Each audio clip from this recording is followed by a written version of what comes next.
Hello दोस्तों, मैं साक्षी आपको साक्षी मैथ पे स्वागत करती हूँ। पिछले क्लास में मैंने आपके क्लास 9 केसी सिन्हा मैथ एक्सरसाइज 15 कंप्लीट करवा दिया था और आज मैं इस क्लास में एक्सरसाइज 16 का इंट्रोडक्शन करवाने जा रही हूँ। तो प्लीज़ वीडियो को स्किप मत कीजिएगा, अंत तक जरूर देखिएगा और जो नए हैं इस चैनल को सब्सक्राइब भी करिएगा। तो पहली बात आपका होता है एक्सरसाइज 16। जो आपका 16वां चैप्टर है उसका नाम क्या है? तो उसका नाम है लंबविलतीय बेलन।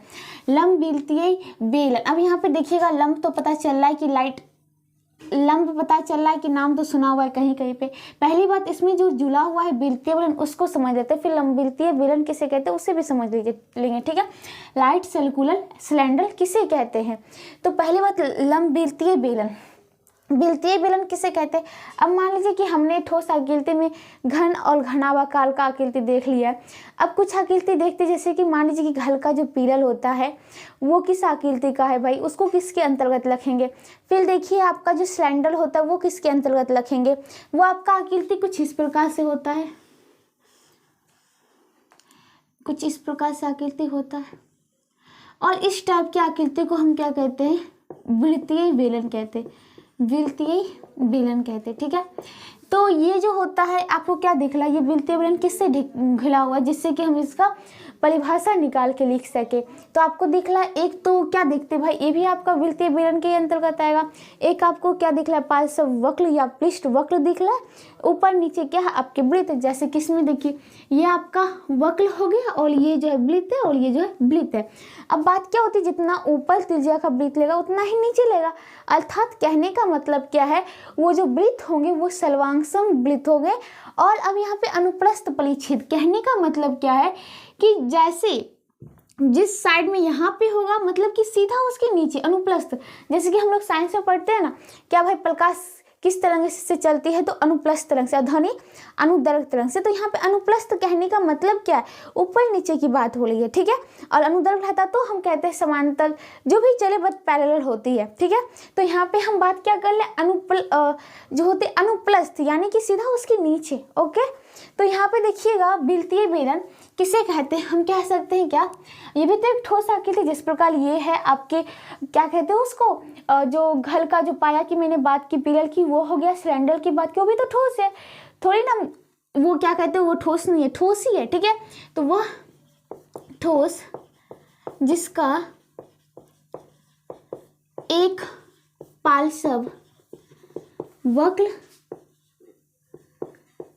तथा शेष दो सर्वांगसम विलतीय अनुप्रस्थ परिच्छेद हो। इसलिए मैंने ये अनुप्रस्थ शब्द और परिच्छेद शब्द को लेके बताया। परिच्छेद ये आपका जो पूरा हो गया। ठीक है, अब बात क्या होती है, हमने विलतीय बेलन देख लिया। अब बात कर लेते हैं ये जो होता है, जो परिच्छेद अनुप्रस्थ परिच्छेद है या फिर हम कह सकते हैं जो परिच्छेद वृत्त है, इसकी जो केंद्रक को मिलाने वाली रेखा, इसके जो केंद्रक होते हैं उसको मिलाने वाली रेखा क्या कहलाएगा, इसका कहलाएगा अक्ष, बेलन का अक्ष कहलाता है। क्या कहलाता है? बेलन का अक्ष। जिसको हम लिख सकते हैं एक पॉइंट देके, क्या, विलतीय अनुप्रस्थ परिच्छेद के केंद्रकों को मिलाने वाली रेखा क्या कहलाती है? को मिलाने वाली रेखा बेलन का अक्ष कहलाती है। बेलन का अक्ष कहलाती है। क्या कहलाती है? बेलन का अक्ष कहलाती है। मतलब विलतीय अनुप्रस्थ वाला जो परिच्छेद है आपका, ये जो पूरा सरफेस हो गया वृत्त का, उसके जो केंद्रक हैं, जो केंद्र हैं, केंद्र को या फिर केंद्र को मिलाने वाली रेखा, केंद्र को मिलाने वाली रेखा क्या कहलाता? बेलन का अक्ष कहलाता।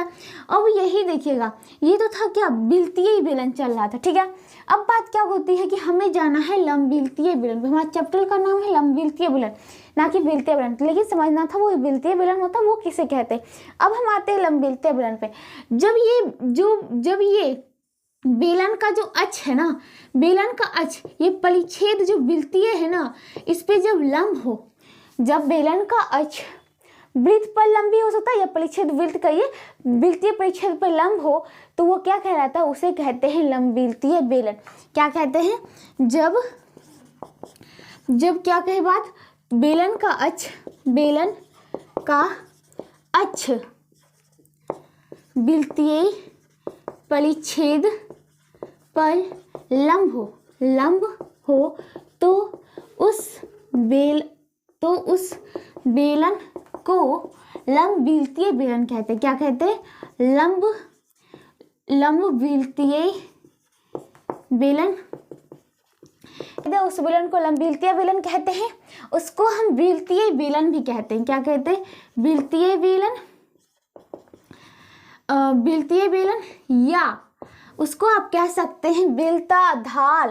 क्या कह सकते हैं, ध्यान से देखिएगा, वृत्ताधार समबेलन।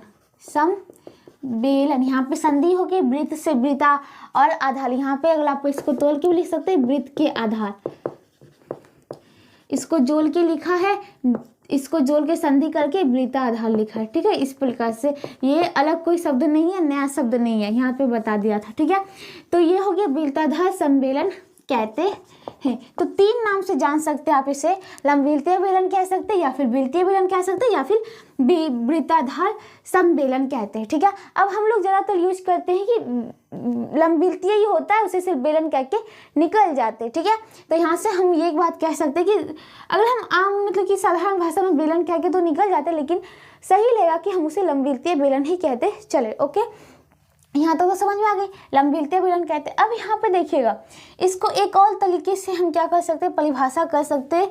कैसे करें भाई परिभाषा, तो अगर हम बात करते हैं, देखिएगा, एक कोई लेखा लेती हूँ, वृत्तीय जो आपके परिच्छेद हैं, जो वृत्तीय परिच्छेद हैं, ठीक है, उस पर इस प्रकार घूमे कि वो हर तल पे उस पे लंब डालते जाए। वृत्तीय पर क्या डालते जाए, लंब डालते जाए। मान लीजिए कि ये गोल टाइप में हर वक्त वो किस लंब डालते जाए, यहाँ से चलेगा पूरा लंब डालते जाए। ठीक है, तो हम कह सकते हैं जब कोई लेखा वृत्तीय परिच्छेद पर इस प्रकार घूमे कि वह हर वृत्त के प्रत्येक तल पर, वह वृत्त के प्रत्येक तल पर लंब हो, इस प्रकार बने कुंड को क्या कहते हैं भाई, इस प्रकार बने कुंड को लंबवृत्तीय बेलन कहते हैं। ठीक है, तो इस प्रकार से हम एक तरह से और क्या कर सकते हैं भाई, इसका परिभाषा दे सकते हैं। तो यहाँ पे कुंड नहीं पिंड कर लीजिए। ठीक है, तो इस जब कोई लेखा वृत्तीय परिच्छेद पर इस प्रकार घूमे कि वह वृत्त के प्रत्येक तल पर लंब हो, तो इस प्रकार बने पिंड को, कुंड कुछ नहीं होता, लिखा गया था, पिंड को लंबवृत्तीय बेलन कहते हैं। ठीक है, अब यहाँ पे देखिएगा, एक ये तो हो गया भाई लंबवृत्तीय बेलन एक तरह से, और आपके 2 तरह से परिभाषा निकल गए।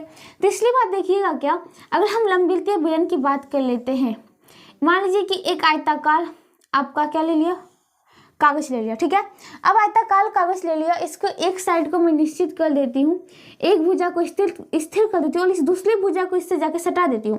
मतलब कि कह सकते हैं कि आयत की एक भुजा को स्थिर कर दिया जाए और शेष को एक राउंड घुमा दिया जाए, तो इससे भी जो बनेगा, इससे मान लीजिए कि ये उठ के इधर आ जाएगा, कुछ इस प्रकार से बन जाएंगे, नीचे भी गोल ऊपर भी गोल, ये भी क्या हो जाएगा, आपका बेलन हो जाएगा। ठीक है, अब चलते हैं, क्या ये आपका बेलन समझ में आ गया, और ये लंबवृत्तीय बेलन क्योंकि ये खुद 90 डिग्री पर चल रहा है, तो ये भी आपका 90 डिग्री पे ही चल रहा है।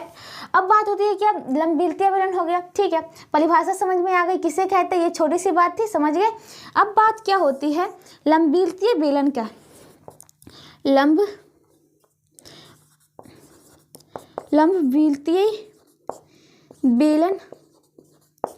लंबवृत्तीय बेलन का वक्र पृष्ठीय क्षेत्रफल, वक्र पृष्ठीय क्षेत्रफल।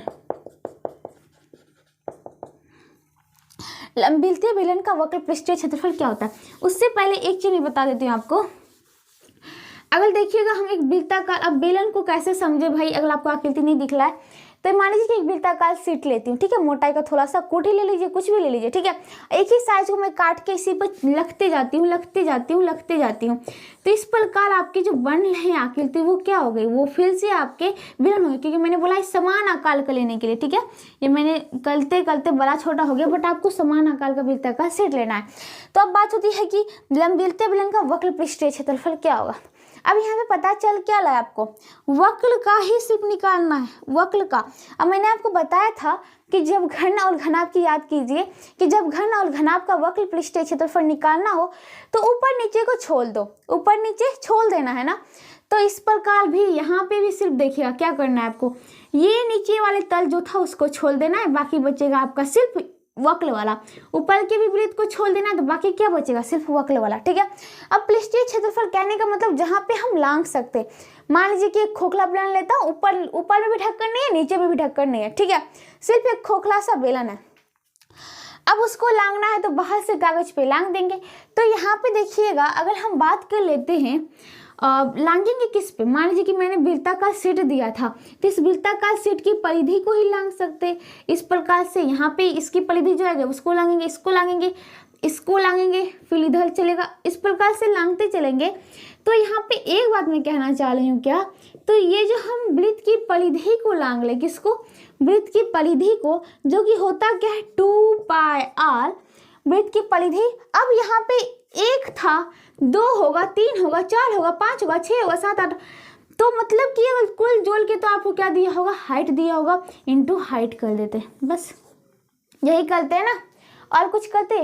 परिधि को लांगना है, मान लीजिए कि आपके ऊपर में वृत्त है, इसको सिर्फ इस साइड से ऐसे लांगेंगे, बस यही ना लांगेंगे भाई, ये आपका नहीं होला, जैसे कि देखिएगा बस आपको लांगेंगे ये, ओके।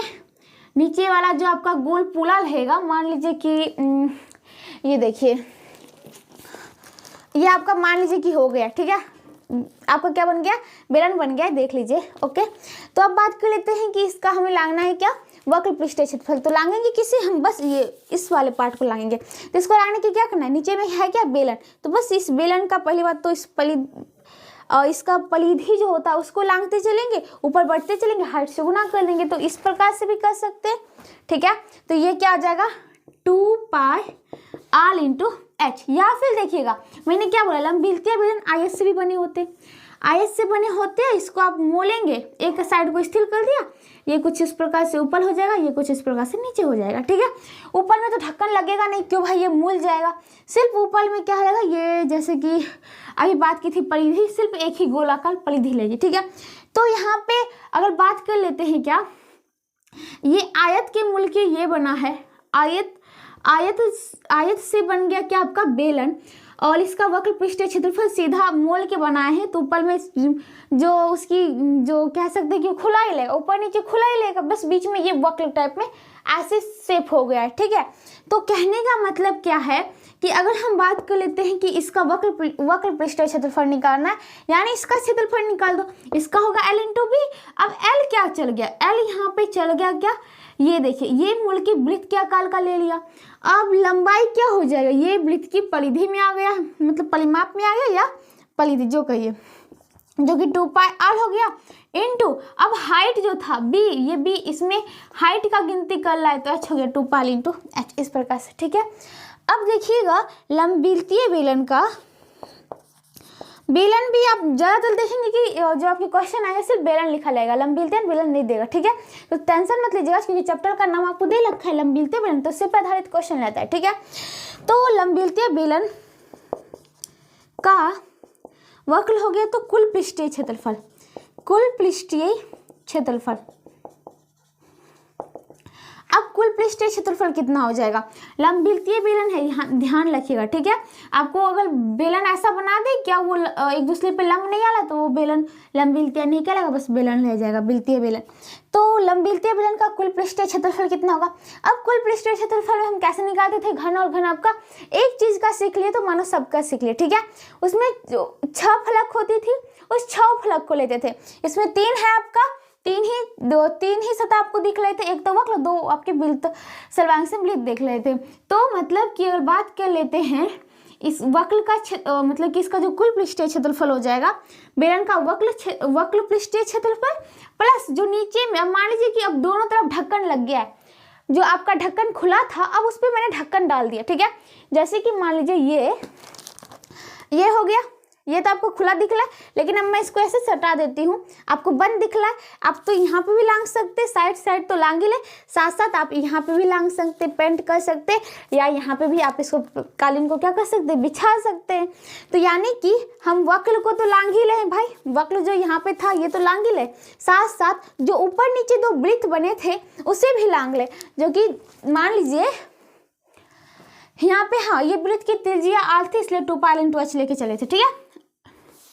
अब देखिएगा ये मैंने बना दिया आपका क्या, बेलन, ये भी आपका बेलन कर दिया है। अब मान लीजिए कि इस पे मैंने ढक्कन दे दिया है, इस पे भी ढक्कन है आपका, इस दोनों सर्वांगसम वृत्त है, इसकी भी आल बराबर होगा। ये आपका था क्या, हाइट, क्योंकि लंब डाल रहा था, ठीक है। तो यहाँ पे देखिएगा क्या, 2π×h आपका वक्र पृष्ठीय क्षेत्रफल, तो क्या हो जाएगा, पहली बात तो वक्र पृष्ठीय क्षेत्रफल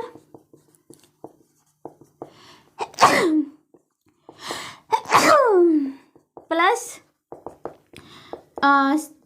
2 इंटू ये वृत्त का क्षेत्रफल, सीधा लिख देता हूँ, वृत्त का क्षेत्रफल 2 है तो 2 गुना कर दिया, वक्र पृष्ठीय क्षेत्रफल 2πr×h प्लस 2 इंटू वृत्त का क्षेत्रफल क्या हो जाएगा, πr², यानी 2πr×h प्लस 2πr²।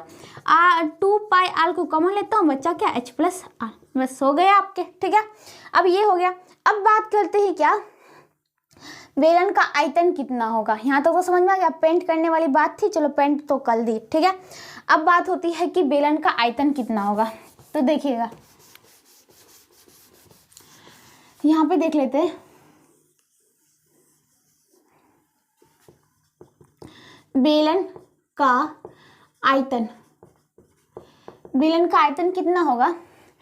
तो बात कर लेते हैं बेलन का आयतन कहने का मतलब क्या है। आयतन हम घनाभ का क्या देखे थे, मतलब कि क्या होता था L×B×H, तो यहाँ पे बात कर लेते हैं घनाभ का देखे थे और घन का a³, ठीक है। मतलब कि L×B×H करते थे। और आयतन कहने का मतलब क्या हो रहा है, आयतन कहने का मतलब हो रहा है कि मान लीजिए कि आपका एक रूम है, उसमें कितना हवा आ सकता है, या फिर कितना आपका घनाकार का मान लीजिए कुछ भी डिब्बा हो तो उसमें कितना पानी आ सकता है, मतलब कुछ रखने की बात होती है, ठीक है।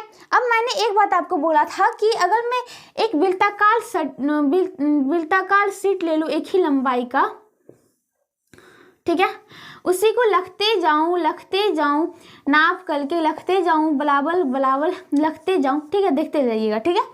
अगर मैं रखते जाता हूं तो क्या होगा, होना क्या है भाई, अगर मैं रख लूँ तो अब बात होती है कि इसका आयतन कितना है। अगर मान लीजिए कि अगर ये मान लीजिए कि नीचे में आपका बेस है, ऊपर से खुला हुआ भी है, ठीक है, या फिर मान लीजिए कि इसमें ठोस ही है, पूरा मेटल का बना हुआ पदार्थ का पूरा अंदर में ठोस करके बना हुआ है, ठीक है। तो क्या होगा, तो ये क्या हो सकता है, यहाँ पे देखते हैं। अगर मान लीजिए नीचे में एक वृत्त मैंने लेके बनाया था, अब इस वृत्त पे जो आएगा, जो मान लीजिए कि जो भी पदार्थ का बना है, स्टील का हो, जिस चीज का हो, ठीक है, लोहा का मुझे नहीं पता, वो जो आएगा इसके क्षेत्रफल पे आएगा। किस पे आएगा भाई, इसके क्षेत्रफल पे आएगा। पहली बात तो इसके क्षेत्रफल पे एक लेयर बिछाएगा, फिर दूसरा वृत्त आएगा उस पर भी एक लेयर बिछाएगा, फिर आएगा इसी प्रकार ये बढ़ते बढ़ते एच में चल जाएगा, मतलब हाइट में चल जाएगा। मान लीजिए कि 2 को 2 2 2, ठीक है, तो सीधा इसको 2 × 3 लिख देंगे तो कोई दिक्कत नहीं होगा, 3 बार आया है। तो इसी प्रकार यहाँ पे क्षेत्रफल में आएगा πr², और ये क्या बढ़ रहा है, आपका हाइट बढ़ रहा है, × h। वृत्त का क्षेत्रफल पाई आर स्क्वायर होगा, और हाइट कर ला, ऊंचाई बढ़ा ला, बढ़ा दो। हमने भी उतना गिनने से अच्छा 1 2 3 करने से अच्छा गुना 3 करते, मतलब सीधा जोड़ते तो समय लगता। दो, जैसे कि मान लीजिए 2 जोड़ 2 जोड़ 2, तो 2 2 4 2 6 कहते, ऐसे मैंने सीधा ही कह दिया क्योंकि दो ही अंक था, उसको 3 वाला 2 गुने 3। उसी प्रकार पाई आर स्क्वायर ही आना है, बस कितने वाला है जो वृत्ताकार सीख दिया होगा वो h में बदल गया, h उसको लिख दिया, ठीक है। तो कहने का मतलब बेलन का आयतन क्या हो गया, आधार का क्षेत्रफल कह सकते हैं, आधार का क्षेत्रफल गुने ऊंचाई। आधार का क्षेत्रफल में ही तो जाएगा भाई, एक बेस है उसके, मान लीजिए कि आयताकार देखते थे, आयताकार का क्षेत्रफल निकालते थे ना कि भाई उसमें क्या करना हो, मान लीजिए कि पेंट करना हो, तो वो पेंट का जो मटेरियल है वो कहाँ गया, क्षेत्रफल पे ही गया, तो वो जो गया वही तो हमको निकालना। मान लीजिए उसको खड़ा कर दिया तो वो बन गया क्या, आपका डिब्बा, और वही मान लीजिए वृत्त था, उसको खड़ा कर दिया तो आपका बन गया बेलन। अब उसी में हवा भर दो या पानी भर दो, जो भी बोलो, आयतन तो निकालना है, तो क्षेत्रफल पे बार बार करते जाओ, बार बार करते जाओ, उस बार बार को हाइट कर दो, बच्चा के क्षेत्रफल, तो आधार का क्षेत्रफल जो कि पाई आर स्क्वायर वृत्त था इंटू एच हो गया, तो pi r square into H, यानी pi r square into H. R जो है वृत्त की त्रिज्या, आर क्या है, वृत्त की त्रिज्या है। यहाँ तक समझ में आ गई बात यहाँ तक समझ में आ गई क्या भाई। तो यहाँ से 3 चीज निकले हैं मेन चीज, क्या, लंबवृत्तीय बेलन का वक्र पृष्ठीय क्षेत्रफल 2 पाई आर इंटू एच, लंबवृत्तीय बेलन का कुल पृष्ठीय क्षेत्रफल 2 पाई आर इंटू ब्रैकेट में एच प्लस आर, और बेलन का आयतन क्या हो जाएगा, पाई आर स्क्वायर इंटू एच हो जाएगा, ठीक है। तो यहाँ तक तो इसकी बात खत्म होती है। अब क्या देखने वाले हैं, अभी आपकी बात खत्म हुई लेकिन इसका जो होता है इंट्रोडक्शन भी खत्म नहीं हुआ। अब हम कुछ बेलन कब देखते हैं, कुछ बेलन देखते हैं कि आपका कैसा होता है, वो खोखला बेलन होता है। कहने का मतलब क्या है भाई, कहने का मतलब है कि अगर मान लीजिए कि मैं सिलेंडर लेती हूँ, ठीक है, जिसमें आपके एलपीजी भले होते हैं, लिक्विफाइड पेट्रोलियम गैस। अब मैं उस गैस को निकाल दूं और ढक्कन को हटा दूं, सिर्फ गोलाकार नीचे का मोटा वाला बेस लीजिए, तो आप क्या देखेंगे, अंदर से खाली है, ठीक है, ऊपर से आपको क्या दिख रहा है, एक मोटा सा लेयर दिख रहा है जिसका बना हुआ है, ठीक है। अब बात होती है क्या, तो उसका अगर हमें बात कहे क्या आपको निकालना है कि उसमें कितना, क्या कहते हैं उसको, पदार्थ लगा बनाने में, यानी पदार्थ लगा यानी क्या निकालना है, अब उसका आयतन निकालना, उसको बनाने में कितना पदार्थ लगा है, ठीक है, वो निकालना हो। या फिर मान लीजिए कि जो आपका खोखला वाला बर्तन है या फिर बेलन है, उसको हम कह सकते हैं क्या कुल पृष्ठीय क्षेत्रफल कितना होगा, तो ये सब की आप बात करें, ठीक है। तो इसके लिए पहले हमें बोर्ड करना पड़ेगा साफ, क्योंकि आपके व्हाइट बोर्ड हो गए भर गए, ठीक है। तो देखिए इस 3 चीज को तो याद ही कर लीजिए भाई, ऐसे मैंने समझा भी दिया है तो कोई दिक्कत नहीं होना चाहिए। बस 3 फॉर्मूला आपके अभी तक निकले हैं, और यही 3 पेज होगा, आगे क्वेश्चन भी होगा और साथ साथ आगे भी बताती हूँ।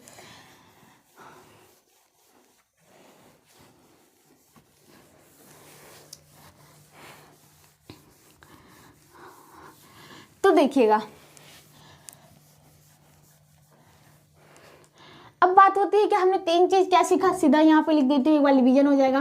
बेलन का वक्र पृष्ठीय क्षेत्रफल, क्योंकि आपका आएगा क्या लिखा हुआ, बेलन आएगा, बार बार लंबवृत्तीय बेलन में देगा, ठीक है। बेलन का वक्र पृष्ठ क्षेत्रफल कितना हो गया, 2 पाई आर इंटू एच। बेलन का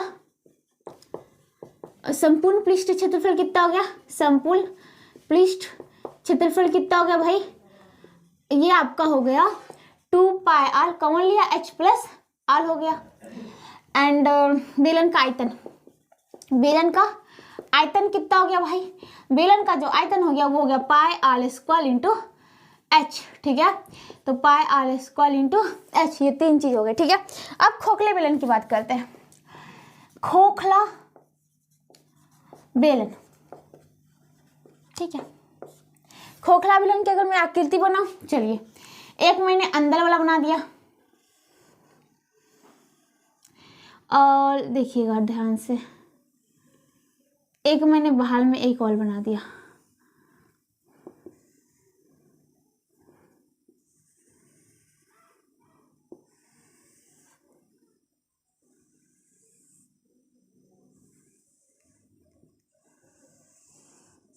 ठीक है।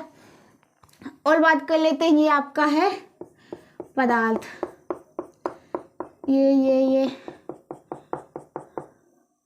चलिए कुछ इस प्रकार से हो जाएंगे आपके। ओके, यहाँ तक कोई दिक्कत नहीं। ये आपका मुंह है, मतलब इसमें मान लीजिए कि आपके बोतल है, आपको पानी गिलाना, यहाँ पे मुंह है और ये आपका बेस हो जाएगा, मतलब जिस पे जाके अटक जाएगा। ओके, और ये तो मोटा ही है बोतल, कितने मोटा मोटा पदार्थ को आपको बना के दिया चलेगा 100 साल। ठीक है, तो चलिए अब बात क्या होती है, अब बात जो होती है, अगर बात कर लेते हैं खोखला बेलन। खोखला बेलन का निकालना क्या, पहली बात तो देखिएगा, पहले जो मैं निकालती हूँ खोखला बेलन का आयतन क्या हो जाएगा, देखिएगा खोखला बेलन का आयतन। अब खोखला बेलन का आयतन नहीं, मतलब खोखला बेलन में बनने में आयतन भी चलेगा, खोखला बेलन का आयतन, या फिर इस प्रकार दे, या फिर आपको लिखे क्या, इसे बनाने में लगे जिसका भी बनाए लगे पदार्थ का आयतन, बस दोनों में से कुछ ये दे सकता है। ठीक है, अब इसको निकालना है तो कैसे, मैं दोनों चीज बता रही हूँ कि आपको कैसे पूछेगा। ओके, घबराना नहीं है भाई। ठीक है, तो अब इसे बनाने का आयतन क्या हो जाएगा, आयतन देखिएगा, अगर बात कर लेते पहली बात तो आपके लिए ये बाहर वाला वृत्त के लिए बला आज से त्रिज्या सूचित कर देती हूँ, मतलब बहाली त्रिज्या हो गया। ओके, एंड छोटे वाले वृत्त से मैं कर देती हूँ ऊपर नीचे सर्वांग वृत्त है, कहीं कोई दिक्कत नहीं होगी। अगर बाहर वाले वृत्त का त्रिज्या यहाँ पे बला आल है तो यहाँ पे भी बला, छोटे वाला का यहाँ पे लिख देती हूँ छोटा आल भितली त्रिज्या, तो ऊपर वाले के लिए भी वही है। ठीक है, तो यहाँ पे बात कर लेते हैं क्या, हमें निकालना है कि इससे बनाने में लगे पदार्थ का आयतन या फिर खोखला बेलन का सीधा आयतन निकालो। तो खोखला बेलन ही है तो आयतन निकालना है, तो देखिएगा अगर मैं बात कर लेती हूँ कि इसका आयतन किस प्रकार से निकाल सकते हैं, हमें तो इस बीच वाले को तो निकालना नहीं है भाई, तो हमें क्या दिखला, अगर हमें निकालना हो बस इस पार्ट का निकालना, यहाँ पे ये जितना मैंने कलर किया, ठीक है, जितना को मैंने घसा हुआ है उसको ही निकालना है। तो उसके निकालने के लिए हम क्या कह सकते हैं, तो ये बाहरी वाला जो बेलन है, बाहरी वाला बेलन के आयतन में से इस भीतरी वाला को निकाल दे। मान लीजिए कि मैं आपको एक क्या कहते हैं उसको, ठोस सा एक बेलन देती हूँ। ठीक है, आप क्या करिए उसमें, आप खोद के क्या करिए, एक छोटे वाले बड़ा आल त्रिज्या वाला मैंने दिया था, आप छोटी आल त्रिज्या को नाप के उतना आप उस बेलन को काट लीजिए, तो बचा पदार्थ क्या होगा, तो क्या होगा, आपका जो बड़ा आल का था त्रिज्या वाले जो बेलन थे उसमें से आप क्या करेंगे, छोटा आल वाला, जितना छोटा आल मतलब छोटा आल वाले बेलन में जो था जितना पदार्थ लगा था वो तो हट गया है, बाकी बचा क्या है, तो यहाँ पे देखिएगा वो हट गया, तो इसको क्या करना है, बड़ा वाला बेलन में से इस छोटे वाले का क्या करेंगे भाई, हटा देंगे, क्योंकि जो ये ठोस मैंने दिया था वो बड़ा वाला था, लेकिन आपने एक बीच में क्या कर दिया, एक गड्ढा करते गए बेलन के आकार का। ठीक है, तो आपके जो बचे वो इस वाले पार्ट बचे और इस वाले पार्ट का ही आयतन निकालना है। तो सिंपल सी बात है भाई, बड़ा वाला था उसमें से छोटा वाला हटा दिया तो उसका जो पदार्थ बचा वही बच गया, मतलब बड़े वाले बेलन का आयतन माइनस छोटे वाला बेलन का आयतन, सिंपल सा आंसर हो जाएगा आपके क्या, इसमें बनने लगे पदार्थ ही का आयतन या फिर खोखला बेलन का आयतन। तो कह सकते कि बाहरी बेलन का आयतन माइनस भितली बेलन का आयतन, क्योंकि जो भी मतलब कि ये जो पदार्थ था वो अपना पदार्थ यहाँ तक का जितना पदार्थ था वो लेके चल गया, वो बाहर निकल गया। ठीक है, जो बाकी बचा है उसको ही तो निकालना है, तो भितली बेलन का आयतन। और ऐसे नहीं समझ सकते, तो मान लीजिए आपके पास 3 लड्डू था, उसमें 2 लड्डू निकाले तो बचा 1 लड्डू, मतलब 3 में से 2 निकाले है ना, उसी प्रकार बड़े में से छोटे वाले को निकाले तो जो बच्चा वही निकालना है, 3 में से 2 गया 1, तो उसी प्रकार बड़े बेलन का में से भितली वाले बेलन का आयतन या फिर बड़े में से छोटे वाले। ठीक है, इस प्रकार से भी समझ सकते हैं, किसी प्रकार से समझिए बट समझना है। ठीक है, तो बाहरी बेलन का आयतन कितना हो जाएगा, बेलन का तो आयतन पता है पाई आल स्क्वायर, तो बाहरी का त्रिज्या कितना, बड़ी वाली त्रिज्या पाई आल स्क्वायर इंटू एच। अब देखिएगा हाइट तो इसके लिए भी वही है भाई, अंदर लिए भी वही और बाहर के लिए भी क्या है वही है। ओके, यहाँ पे हाइट हो गया, इसकी मतलब कि आपके जो थे हाइट वही है, कहने का मतलब क्या है, मैं कहना चाहती हूँ कि आपके पास वाटर बोतल है, आपको तो पता ही वाटर बोतल आजकल बहुत मोटा वाले पदार्थ का बना के देता है, तो मोटा पदार्थ जरूर है, खोखला जरूर। हम पानी खोल देने के लिए जब ढक्कन खोलते हैं तो क्या वो हाइट में भी कुछ ऑल फेल होता है, मतलब बदलता है? नहीं ना, उतना ही रहता है। अगल बगल मोटा पदार्थ का प्लस चला है तो अगल बगल चला है, तो हाइट से कोई लेना देना नहीं है ना। तो pi square into H minus भितली बेलन का आयतन पाई तो होगा ही, छोटा आल स्क्वायर इंटू एच। तो अगर बात कर लेते हैं पाई, एच को कॉमन ले लो तो आल स्क्वायर माइनस आल स्क्वायर, ये क्या हो जाएंगे आपके, ये हो जाएंगे इससे बनाने में लगा पदार्थ का आयतन या फिर खोखला बेलन का आयतन। अब बात होती है क्या,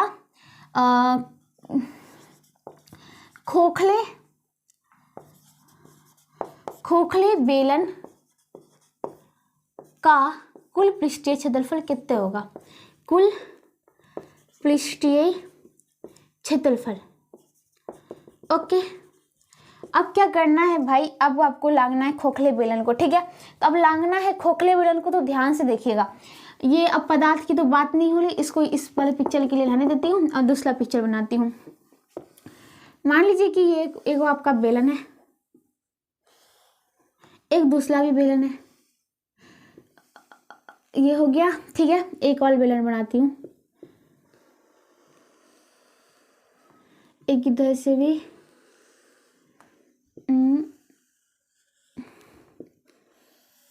ये हो गए, ये हो गए। ओके, अब यहाँ पे देखिएगा क्या भाई, अब हमें क्या करना है, इसे करना है, लांघना है, ठीक है। ये आपका क्या है, ठोस है, तो आपको पता है यहाँ पे तो पदार्थ होगा, जमा हुआ रहेगा, ठीक है। यहाँ पे भी पदार्थ होगा, यहाँ पे भी पदार्थ होगा,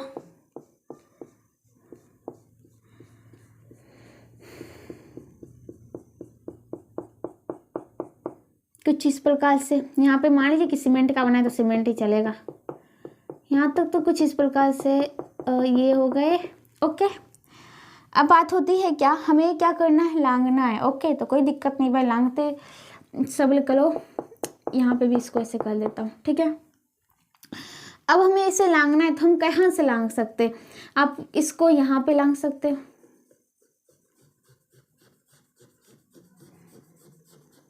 इस साइड से लांघ सकते हो, और ये हमने कहाँ देखा था, ये हमने देखा था, बात कर लेते हैं क्या, बेलन का वक्र पृष्ठीय क्षेत्रफल। तो वक्र पृष्ठीय क्षेत्रफल किसका है, बाहरी बेलन का, मतलब बाहरी बेलन का वक्र पृष्ठीय क्षेत्रफल, वक्र पृष्ठीय क्षेत्रफल प्लस, अब देखिए, अब यहाँ पे ये क्या था आपका, यहाँ पे लांघ सकते हैं, इसका मतलब क्या, बाहरी बेलन का वक्र पृष्ठीय क्षेत्रफल।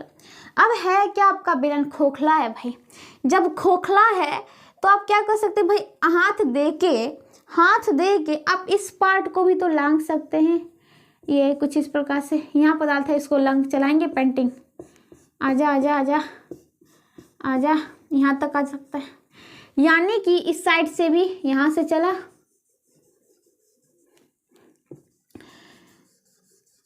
इस प्रकार से आ सकता है। यानी कि अगर बात करते हैं, और ये क्या है आपका भितली बेलन का वक्र पृष्ठीय क्षेत्रफल, ठीक है, प्लस भितली बेलन का वक्र पृष्ठीय क्षेत्रफल, वक्र पृष्ठीय क्षेत्रफल, वक्र पृष्ठीय क्षेत्रफल प्लस, अब देखिएगा, अब कहाँ लांघ सकते हैं, यहाँ पे छोड़ना नहीं है भाई।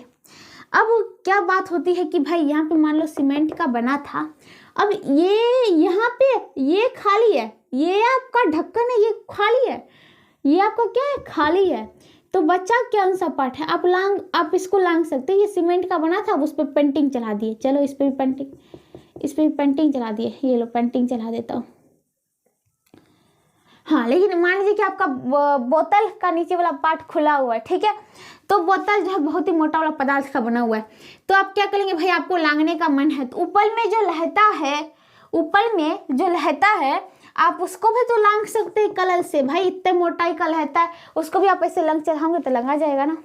जैसे कि मान लीजिए क्या, यही आपका, फिर से मैं इसको बनाने की कोशिश करती हूँ। ये आपका खोखला है, देखिएगा ध्यान से, अभी खोखला मैंने इसको कर दिया, ठीक है। ये आपका खोखला है, तो अब मुझे लांघना है, तो इसको नहीं लांघ पाऊंगी मैं, इसको नहीं लांघ पाऊंगी, बट ये वाला जो पार्ट है इसको तो लांघ ही सकती हूँ, और ये वाला पार्ट लांघना है। तो यहाँ देखिएगा, एक तो ये बेलन था बाहर वाला, एक अंदर वाला बेलन था। लांघते कहाँ है? क्षेत्रफल पे, ठीक है। लांघते कहाँ है? क्षेत्रफल पे लांघते। तो बाहरी बेलन का क्षेत्रफल कुल कहते तो कुल टोटल यहाँ से यहाँ तक होता, लेकिन इसमें भीतरी जो बेलन बाहरी वृत्त सर्वांग समृत, हाँ ये वृत्त पूरा यहाँ पे बाहर वाले वृत्त, मतलब कि कहने का मतलब बड़े वाले वृत्त जो होता ये पूरा यहाँ तक क्षेत्रफल होता, लेकिन इस छोटे वाले वृत्त को क्या किया इसने? तो छोड़ दिया, लांघा ही नहीं है। तो कहने का मतलब मैं बाहरी वृत्त के क्षेत्रफल में से छोटे वाले वृत्त के क्षेत्रफल को घटा दूं तो आपके निकल जाएंगे। हम इस पार्ट को भी लांघ देंगे, इसी के साथ इधर भी लांघ सकते हैं। बात तो इधर का इसका ही दोगुना आएगा, क्योंकि आपके आल समान है तो इधर का ही सीधा दोगुना आएगा। या फिर दोनों के मतलब कि कह सकते हो क्या, आप बड़े वाले का भी दोगुना कीजिए, छोटे वाले को भी दोगुना माइनस कर दीजिए, तो यहाँ पे भी उससे भी हो जाएगा। तो जैसे मन वैसे कीजिए, ठीक है। तो हम क्या कह सकते हैं कि आपका था यहाँ पे बड़े के लिए त्रिज्या क्या था, कह सकते हैं कि आप यहाँ पे बाहरी वृत्त के क्षेत्रफल, बाहरी वृत्त 2 इंटू बाहरी वृत्त के क्षेत्रफल माइनस क्या हो जाएगा, भीतरी वृत्त के क्षेत्रफल, भीतरी वृत्त के क्षेत्रफल। ओके, कहीं कोई दिक्कत तो नहीं होना चाहिए। 2 से गुना कर दिया हूँ, ठीक है।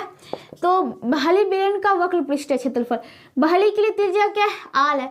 भीतरी के लिए त्रिज्या क्या है? छोटी आल है। दोनों के लिए h क्या है? मतलब ऊंचाई h ही है, ठीक है। बाहरी बेलन का वक्र पृष्ठ क्षेत्रफल 2 पाई, लेकिन बड़ा आल हो जाएगा इंटू h प्लस भीतरी बेलन का वक्र पृष्ठ क्षेत्रफल, भीतर का त्रिज्या छोटा है, छोटा आल से देना है, 2 पाई छोटा आल इंटू h प्लस अब 2 इंटू बाहरी वृत्त का क्षेत्रफल पाई बल्का आल स्क्वायर माइनस भीतरी वृत्त का पाई छोटका आल स्क्वायर, ठीक है। तो देखिए 2 पाई बल्का आल इंटू एच प्लस 2 पाई छोटका आल इंटू एच प्लस 2। अब पाई को मैं कॉमन लेता हूँ, ठीक है। तो ये क्या हो गए, आल स्क्वायर बड़ा आल स्क्वायर माइनस छोटा आल स्क्वायर।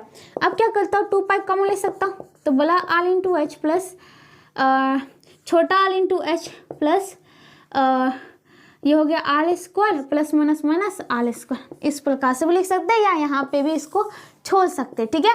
यहाँ पे छोड़ने से कहने में अच्छा लगता है, यहाँ पे आपने शॉर्ट करते गए तो आपको सीधे आंसर निकल जाएगा, ज़्यादा आपको हल करने की जरूरत नहीं पड़ेगी, ठीक है। तो यहाँ से एक बात पता चलता है क्या, आपका जो आपने क्या सीखा, खोखला बेलन में सीखा है कि खोखला बेलन में जो होता है आयतन उसका, तो पाई इंटू एच ब्रैकेट में आल स्क्वायर बल्का आल स्क्वायर माइनस छोटका आल स्क्वायर। खोखले बेलन में लगे कुल पृष्ठीय क्षेत्रफल क्या हो जाए, बाहरी वक्र पृष्ठीय क्षेत्रफल जो भीतरी वक्र पृष्ठीय क्षेत्रफल जो दोनों के वृत्त के क्षेत्रफल, दोनों वृत्त के क्षेत्रफल निकाल लो, बड़े में से छोटे को हटा दो, उसका 2 इंटू 2 गुना कर दो, उस सबको जोड़ दो, जो आंसर आता है वही होता है, ठीक है। और एक चीज आपको केवल भीतरी वाला पूछे, क्या भीतरी का वक्र पृष्ठीय क्षेत्रफल सिर्फ 2 पाई आर छोटका इंटू एच, और बाहरी का पूछे तो 2 पाई वक्र पृष्ठीय क्षेत्रफल तो बड़ा आर इंटू एच, जो पूछे उसका जवाब देना है, ठीक है भाई। तो इसी के साथ जो होता है आपका जो होता है इसका एक्सरसाइज जो था 16 लंबीलतीय बेलन, उसका क्या होता है भाई, इंट्रोडक्शन वाले क्लास जो होते हैं खत्म होते हैं। बस एक बार रिवीजन कर लीजिए कि आपने सीखा है बेलन का बात कर लेते हैं। क्या पहले सीखा हमने, बेलन का वक्र पृष्ठीय क्षेत्रफल 2 पाई आर इंटू एच, बेलन का संपूर्ण पृष्ठीय क्षेत्रफल 2 पाई आर ब्रैकेट में एच प्लस आर इंटू में, ठीक है। उसके पश्चात बेलन का आयतन पाई आल स्क्वायर इंटू एच। उसके बाद खोखला बेलन पाइए, तो खोखला बेलन का अगर भीतरी वक्र पृष्ठीय क्षेत्रफल तो 2 पाई छोटा आर इंटू एच, बाहरी वक्र पृष्ठीय क्षेत्रफल 2 पाई बड़ा आर इंटू एच, और खोखला बेलन का आयतन कितना हो जाएगा, तो 2 into pi into H into बड़ा आल स्क्वायर माइनस छोटा आल स्क्वायर। और बात कर लेते हैं क्या, खोखला बेलन लगे खोखला बेलन का कुल पृष्ठीय क्षेत्रफल कितना हो जाएगा, तो जहाँ पे भी लांघ सकते हो, हमने देखा था बाहर वाले को लांघ सकते हैं, अंदर वाले को वक्र पृष्ठीय क्षेत्रफल लांघ सकते हो, दोनों वृत्त के क्षेत्रफल को घटा के 2 इंटू कर दो। तो कहने का मतलब आपका आया था क्या, 2 पाई आर बड़ा आर इंटू एच, जो 2 पाई छोटा R into H plus 2 into pi L square minus बड़ा L square minus pi into छोटा आल स्क्वायर। बस ये थे आपके कुल मिला के 5 फॉर्मूला। बस इसी पर क्या होंगे आपके आगे का जो इसमें एक्सरसाइज 16 है उसका क्वेश्चन। तो हम कहते हैं ना बार बार क्या, इंट्रोडक्शन वाली क्लास देख लेते हैं, तो क्वेश्चन तो अपने आप बनता है, क्योंकि क्वेश्चन कहाँ से आता है भाई, इसी से आता है, इंट्रोडक्शन से ही आता है। उसमें जो भी बात बताई हुई रहती है पहले उसी से आता है, पहले उसको अच्छे से पढ़ना चाहिए, फिर क्वेश्चन पे उतरना चाहिए। तो हमने पढ़ भी लिया, समझ भी लिए, अब उतरेंगे क्वेश्चन पे, जो कि अगली क्लास में करेंगे। तब तक जरूर लीजिएगा। अगर वीडियो पसंद आता है तो लाइक शेयर कमेंट्स और सब्सक्राइब जरूर करें। अगर कहीं भी कुछ पूछना हो तो कमेंट करके पूछ सकते हो, और अगले क्लास में आगे पढ़ाने से पहले आपको वो क्या करता है, मैं उसको सोल्यूशन कर दूंगी, आपको अच्छे से समझा दूंगी फिर जाके आगे। तो मिलते हैं अगले क्लास में, तब तक के लिए बाय बाय।